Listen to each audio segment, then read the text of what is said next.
안녕하세요. 까치살모입니다. 저번 영상에서 많은 분들이 구상무역에 대해서 잘못 알고 있는 것 같아서 오늘은 그 이야기를 해볼까 합니다. 그리고 현재 우리나라는 1조 8천억을 들여서 전자전기 도입 사업을 하고 있는데요. 이번에 전자전기 사업의 사업자가 결정되어서 그 이야기도 해볼까 합니다. 우선 구상무역부터 이야기하면요. 솔직히 제가 구상무역이라고 이야기하지만 제가 자료를 조사하다 보니 구상무역이라는 표현보다는 절충교역이라고 하는 편이 더 옳을 것 같은데요. 그래서 앞으로는 절충교역이라고 표현해야 할 것 같습니다. 우선 제가 저번에 우리가 노르웨이에 K9 자주포를 24대를 추가 판매하기로 했지만 문제는 틀림없이 노르웨이가 절충교역을 100%를 요구할 거라고 하니 많은 분들이 그럼 노르웨이에 고등어를 사오면 된다고 하셨는데요. 물론 우리는 K9 자주포를 팔면서 노르웨이로부터 고등어를 구매해올 것입니다. 그런데 그건 절충교역이 아니라 현물상환입니다.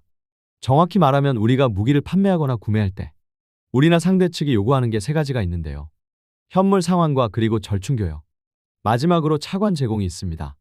현물 상환은 상대국에게 무기를 판매하면서 상대국에서 돈을 받아오지 않고 물건을 받아오는 걸 이야기하는데요.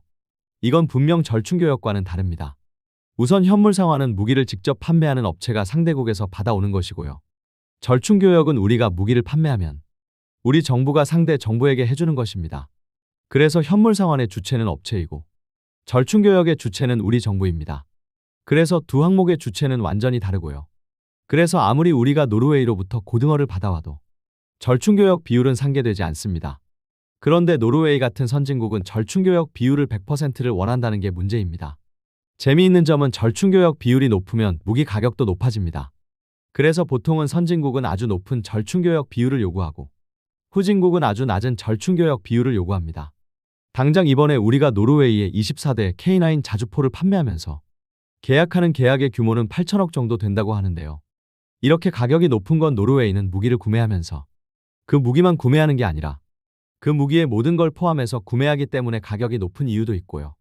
그리고 노르웨이가 높은 절충교역 비율을 요구하고 있기 때문에 가격이 올라간 이유도 있습니다. 당장 이번에 우리가 이라크에 흑표전차 250대를 판매한다고 하는데요. 사람들은 그 가격을 폴란드와 비슷한 9조 원을 이야기하는데요. 제가 알아본 바로는 이번 계약 규모는 3조 원대라고 합니다. 솔직히 이 가격은 제가 봐도 너무 말이 안 될 정도로 저렴한데요. 250대면 9조 원까지는 아니라고 해도 못해도 5조 원은 필요할 것 같은데 3조 원이라니 지나치게 가격이 저렴한데요. 그럼 비슷한 수량을 도입하는데 왜 폴란드는 9조 원이나 들고 이라크는 3조 원밖에 들지 않을까요? 그 이유는 간단합니다. 폴란드는 모든 걸 포함한 풀옵션에 거기에 기술 이전까지 포함한 구매이기 때문입니다. 참고로 바로 이 기술 이전이 절충교역의 일환입니다. 그래서 가격이 비싼 것이고 이라크는 딱 전차만 구매하기 때문입니다. 한마디로 각종 후속 군수 지원에 대한 계약이 포함되지 않은 겁니다. 이게 보통 후진국들은 이런 식으로 계약을 하는데요. 실제로 과거 이라크는 우리로부터 FA-50을 구매했는데 후속 군수 지원에 대한 계약을 하지 않고 딱 전투기만 구매를 해서 한때 부품 수급에 어려움을 겪어서 FA-50의 가동률이 대폭 하락했는데요. 일이 된 게 바로 이라크가 전투기만 구매해가서 일이 된 겁니다. 그래서 똑같은 무기를 구매해도 선진국과 후진국이 구매하는 가격이 2배 이상 차이가 나는 이유가 바로 이런 것 때문입니다. 그리고 이번에 노르웨이가 8천억에 24대 K9 자주포를 구매했다는 건 당연히 모든 걸 포함한 패키지 계약이라는 뜻이고 또 절충교역을 100%를 요구하고 있다는 뜻도 됩니다. 실제로 우리나라도 이것 때문에 무기를 구매하면서 절충교역 100%를 요구하고 있지 않고 60%인가 요구하고 있습니다. 심지어는 그 60%도 무기 도입 가격을 낮추기 위해서 더 낮추어야 한다는 이야기도 있는 것으로 알고 있습니다. 당연하지만 선진국은 무기를 구매하면서 상대국에게 우리 장비도 판매하는 게 좋기 때문에 무기 도입 가격이 올라가도 높은 절충교역을 요구하는 것이고요. 후진국은 뭐 어차피 판매할 만한 것도 없고 기술 이전을 받아와도 이전받은 기술도 소화하지 못하기 때문에 무기 가격이라도 저렴하게 구매하기 위해서 절충교역 비율을 낮추는 겁니다.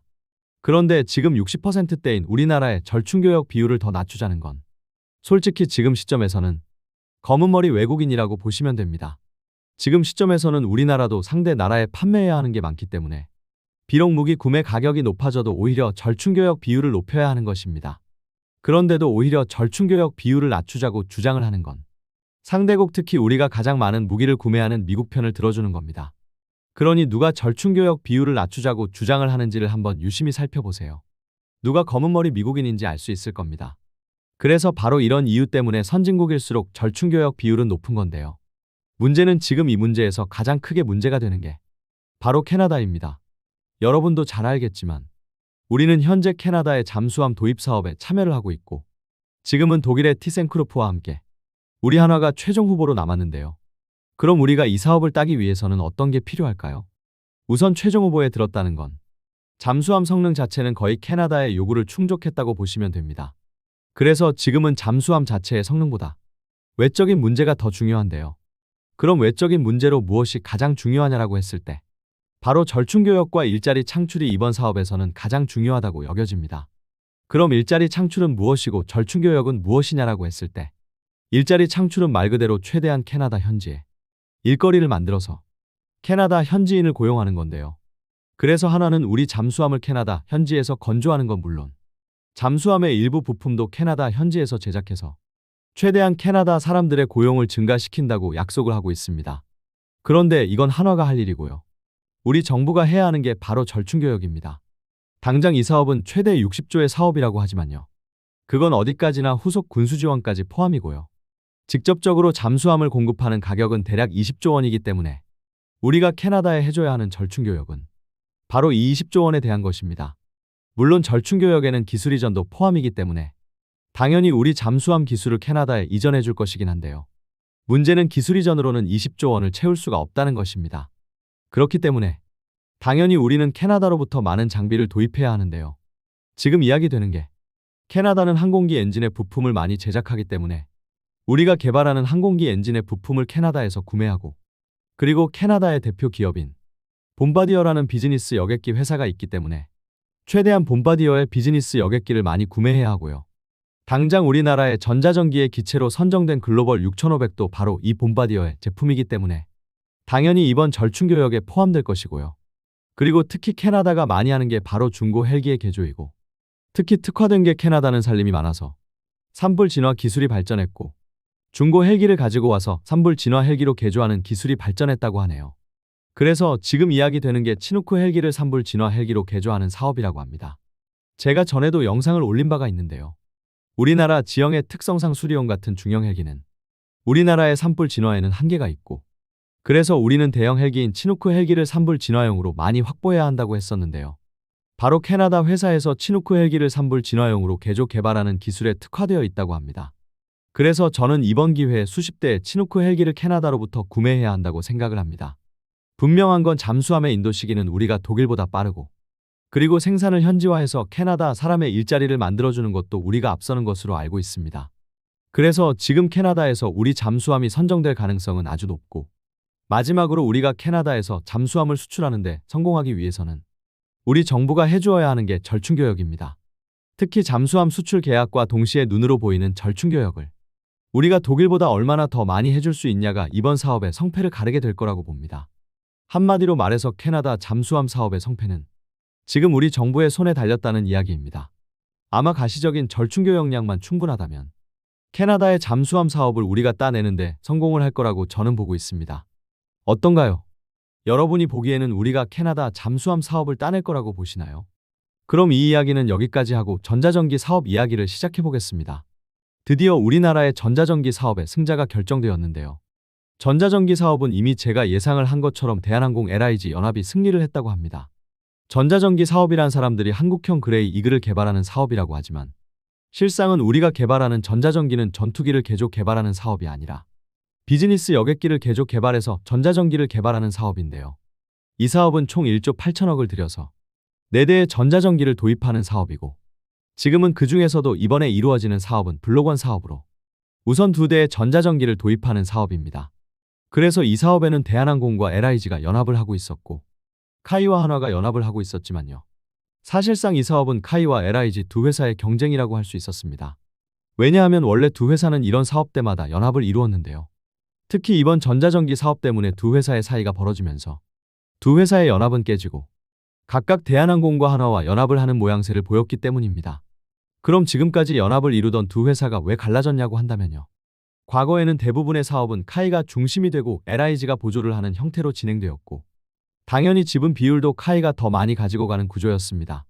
그러나 LIG도 이제는 더 이상 중소기업도 아니고 그래서 특히 전자전기 사업은 LIG가 개발하는 전자전 장비가 핵심이기 때문에 LIG는 이번에는 전자전기 사업에 지분을 더 많이 요구했고 카이가 이걸 거부하면서 두 회사 간의 연합은 깨지게 됩니다.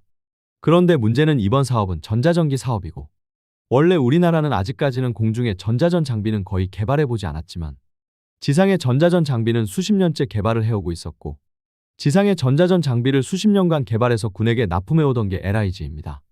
한마디로 말해서 전자전 장비에 대해서는 LIG가 수십 년간의 기술을 축적해둔 상태라고 할 수 있습니다. 이에 반해서 한화는 최소한 전자전 장비에는 내세울 게 없고 이번에 한화가 전자전기 사업에서 내세우는 거라곤 전자전기에 들어가는 여러 가지 대역의 전파를 발생하는 전파 발생 모듈을 한화가 개발했다는 것입니다. 한마디로 말해서 분명 핵심 부품은 한화가 개발했지만 정작 한화는 단 한 번도 제대로 된 전자전 장비를 개발해 본 적이 없습니다. 그래서 제가 이미 우리나라가 전자전기를 개발하는데 LIG를 뺀다는 건 있을 수도 없는 일이라고 했는데요. 그 말대로 되었다고 합니다. 전자전기 사업의 제안서 평가가 지난주에 있었고 방사청에서는 두 회사의 제안서를 사흘간 평가를 했다고 합니다. 그래서 정식 발표는 아직 이루어지지 않았고 제안서 평가만이 이루어진 거라 결과를 아직 알 수 없다고 할 수 있는데요. 문제는 제안서 평가 결과 두 회사 간의 점수 차이가 너무 많이 벌어져서 이미 발표 전에 사실상 사업자가 결정이 되었다고 합니다. 상식적으로 생각을 했을 때 이건 너무 당연한 거고요. 전자전 장비라는 게 그냥 하드웨어만 만든다고 되는 게 아니라 가장 중요한 건 소프트웨어의 개발인데 뛰어난 소프트웨어를 개발하기 위해서는 아주 오랫동안의 경험이 필요합니다. 그리고 이미 우리나라에서는 수십 년간 전자전 장비를 개발하면서 경험을 축적한 회사가 있는데 전자전기를 개발하면서 그 회사를 뺀다는 건 있을 수도 없는 일입니다. 그래서 이건 이미 사업을 시작하기도 전에 이쪽 분야를 잘하는 사람은 누구나 다 예상을 했던 일이고 오히려 저는 카이의 행동이 더 이상했습니다. 저는 카이가 이 사업을 따낼 가능성은 10%도 안 된다고 봤는데요. 카이가 이 사업을 따기 위해서 너무 필사적인 모습을 보이는 겁니다. 그래서 이미 사업자는 정해진 거나 다름없는 사업인데 왜 저러나 하는 생각까지 들었습니다. 심지어 카이 측에서는 직접적으로 LIG와 대한항공을 비방하는 보도자료까지 냈고 물론 카이 측에서 직접적으로 그 보도자료가 자신들이 낸 거라고는 이야기하지 않지만 이건 누가 봐도 너무 뻔한 거라 오히려 그런 말도 안 되는 비방 보도자료를 낸 카이가 더 많은 비난을 받고 있는 상태입니다. 한마디로 말해서 이번 사업에서 카이는 너무 많은 걸 잃은 건데요. 물론 카이가 이러는 이유는 충분히 납득이 갑니다. 지금 카이를 민영화하자는 이야기는 계속 나오고 있고 몇 달째 카이 사장은 공석인 상태이고 그리고 KF-21의 개발이 거의 끝나가서 지금 카이 개발자들이 더 이상 개발할 게 없어서 문제가 되고 있는데요. 정작 KF-21 다음에 핵심 개발 사업이라고 할 수 있는 무인전투기 개발 사업은 사실상 대한항공이 할 가능성이 높고 여기에 최근에는 특수전 헬기 개발 사업도 대한항공에게 패배를 해서 지금 카이는 진퇴양난인 상태입니다. 더욱이 지금 이번 전자전기 사업은 우리 현 정부에서도 직접적으로 챙길 정도로 1조 8천억이라는 사업비의 규모보다도 중요한 게 바로 이 사업이 전시작전권 환수 문제와 연관이 엄청나게 크기 때문입니다. 한마디로 우리가 미국으로부터 전시작전권을 환수해오려면 우리나라만의 독자적인 작전 능력을 미국에게 증명을 해야 하는데요. 특히 바로 이 전자전기가 이런 이유 때문에 전시작전권 환수에 있어서 핵심 장비로 꼽히고 있습니다. 그래서 정권 차원에서도 지대한 관심을 가지는 사업이고 이 사업을 따내는 회사는 단순하게 이것만 따내는 게 아니라 정부 차원의 집중적인 지원을 받게 되는 것입니다. 그만큼 이번 사업은 중요했고 그래서 카이가 이 사업을 따내기 위해서 필사적이었는데요. 그러나 카이 스스로도 상대 업체를 비방하는 보도자료를 내는 등 가능성이 없다는 건 충분히 알고 있었을 것입니다. 오히려 왜 카이가 지금까지 연합을 잘 형성하던 LIG를 약간의 지분을 덜 주려고 밀어내버린 건지 이해가 안 갑니다. 차라리 그렇게 이 사업을 따내고 싶었다면 어떻게든 LIG를 잡았어야 하는 건데 지분 몇 푼 더 먹으려다가 LIG와의 연합이 깨진 게 카이의 큰 잘못이라고 생각이 듭니다. 그런데 웃기는 게 무엇인지 아세요? 아마 카이가 LIG와의 연합을 깬 이유 중에 하나는 지금 카이는 민영화될 거라는 이야기가 많고 그리고 카이가 민영화되면 카이를 가지고 갈 회사로 점쳐지는 게 한화이기 때문에 아마 카이 임원들은 한화에게 잘 보이기 위해서 LIG와의 연합을 깨는 짓을 했을 거라고 보는데요. 문제는 지금 LIG도 카이를 인수하겠다는 뜻을 밝혔고 방산업계에서도 만일 한화가 카이마저도 가지고 가게 되면 한화의 방산업 독점이 너무 심해지기 때문에 카이를 LIG에 넘겨야 한다는 이야기가 많습니다. 물론 반대 의견으로는 과연 카이를 인수할 만한 자금력이 LIG에 있을 거냐는 의문을 표하는 사람들도 많은데요. 만일 이런 자금 문제만 LIG가 해결한다면 정말로 카이를 LIG가 가지고 갈 수도 있고, 그럼 LIG와 연합을 깼던 카이 임원들은 어떻게 될지 정말 재미있게 된 상태입니다. 아무튼 간에 이번에 전자전기 사업마저도 대한항공에 빼앗겨 버려서 카이의 입장이 엄청나게 난처해졌고, 심지어는 이것 때문에 카이는 현금이 들어올 곳이 없어서 자금난까지 겪을 거라고 예상되어지고 있습니다. 그리고 연이은 개발 사업 수주 실패로 인해서 지금 KF-21을 개발하던 연구진들이 개발할 게 전혀 없다는 게 정말 심각한 문제인데요. 그래서 지금 시점에서는 정부 차원에서 카이를 살릴 수 있는 사업을 해야 하지 않을까 하는 생각이 들고요. 저의 생각으로는 지금 카이를 살릴 방법은 KF-21 블록3의 개발을 앞당기는 것뿐이라고 생각을 합니다. 그래서 KF-21 블록3의 내부 무장창을 2000파운드급 규모로 개발하게 되면 KF-21 블록3의 개발비가 대략 8조 원 정도 들게 되고, 그럼 사업 규모가 거의 KF-21을 처음 개발할 때와 비슷한 규모가 되고, 그럼 카이의 연구진도 개발을 할 게 생기게 되는 것이고, 그럼 카이는 다시 살아나겠죠. 참고로 기체의 형상을 변경하지 않고 1000파운드급 내부 무장창만을 개발하는 건 대략 4조 원이 든다고 들었고요. 기체의 형상을 일부 개조해서 내부 무장창을 2000파운드급으로 개발하면 8조 원. 그리고 과거 카이가 말했던 것처럼 기체의 크기를 키우는 형태로 완전히 새로 개발하게 되면 16조인가, 최대 30조인가 든다고 들었습니다. 그래서 기체의 형상을 일부 개조해서 내부 무장창을 2000파운드급으로 개발하는 게 우리가 할 수 있는 최대치입니다. 그렇기에 정부 차원에서 이미 국방비를 늘리고 무기 연구 개발에 더 많은 투자를 하기로 했기 때문에 KF-21의 내부 무장창을 2000파운드로 개발해야 한다고 생각을 합니다. 이리 되면 지금 F-35에 부여된 북한의 주요 지하시설 공격과 이동식 탄도미사일 공격 임무를 KF-21 블록3도 할 수 있게 되고, F-35를 추가 도입하자는 공군 일부 인사들의 주장도 꺾어버릴 수 있을 것입니다. 그럼 우리가 생산해야 하는 KF-21 블록3의 수량도 F-35에 추가 구매가 없을 것이기 때문에 지금 예상되는 60대에서 100대로 증가시킬 수 있을 것입니다. 그러나 역시 가장 문제가 되는 건 개발비가 거의 KF-21을 신규 개발할 때와 비슷하게 들어간다는 게 문제죠. 그러나 저는 이게 우리에게는 꼭 필요하다고 보고, 그리고 아마 이 길만이 카이가 살아날 수 있는 길이라고 생각을 합니다. 그러나 확실한 건 카이의 민영화를 대비해서 한화에게 아부하기 위해서 LIG와의 동맹을 깨버린 카이의 임원들은 이번 일에 책임을 지고 사퇴해야 한다고 생각을 합니다. 분명히 말하지만 카이는 아직까지는 국영기업이고, 그렇기 때문에 카이의 주인은 우리 국민들이라는 것입니다. 그래서 결론은 카이가 잘못 운용되고 손해를 본다면 우리 국민들이 손해를 보는 것입니다.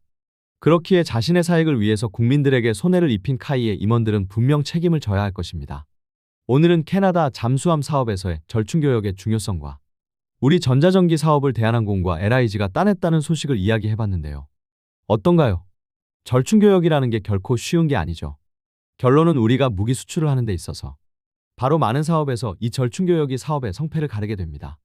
그리고 이 절충교역은 아무리 업체가 열심히 해도 소용없고 우리 정부가 얼마나 잘해주느냐가 중요합니다. 그렇기에 이 문제는 결코 쉽게 볼 문제는 아닙니다. 그리고 또 카이는 지금 사장이 없어서 계속 사업에 탈락을 하는 거라고 이야기도 하는데요. 저는 그건 결코 아니라고 봅니다.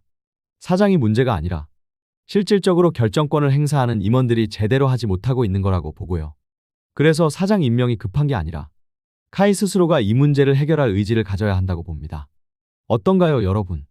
과연 카이가 계속되는 사업 수주 실패를 어떻게 극복할 거라고 보시나요? 이상 영상 봐주셔서 감사합니다.